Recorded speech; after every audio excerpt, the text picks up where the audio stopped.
Hey everybody, Dr. LaBeouf here. I just wanted to talk a little bit about the purpose of and the best approaches for these reading assignments. So the goal of these reading assignments is for you to demonstrate your mastery and comprehension of the material in the chapter. So the best way to approach this is to carefully read the chapter and take notes by hand, I recommend, where you detail your understanding of the chapter. You should look at these questions ahead of time to get an idea of the kinds of things that you might want to focus on. And then you should draft your responses in a word processor, as I mentioned in the orientation.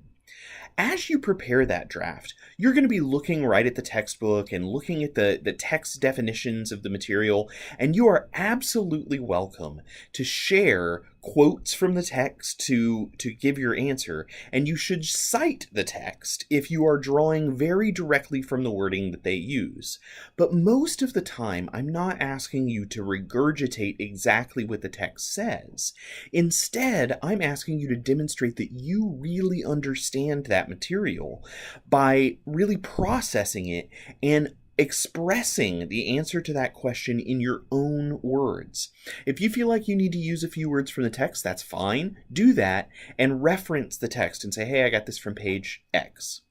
One thing that happens to some students every semester is that they go online and they look for additional materials. So maybe they go to one of the websites that allows students to share course materials, or maybe they're just Googling and they find a psychology.about.com page or something, and they copy material from that into their answers. I really recommend that you choose not to do that. Not only does it get you into the situation where academic integrity might be a concern, but it just produces really poor responses. Instead, work to really understand the material and then represent your understanding in your answers. Use your own examples, detail enough so that we understand how complete your understanding and mastery of that material is. I'm really looking forward to your responses to this first set of questions, and we're going to give you feedback on those responses. So as you prepare your responses, give it your best shot, and we're going to give you some feedback, and you'll see that there are many of these assignments along the way so that not any one of them is too impactful on your grade, so you can learn and develop and get better on these over time. I'm really looking forward to seeing your work this term.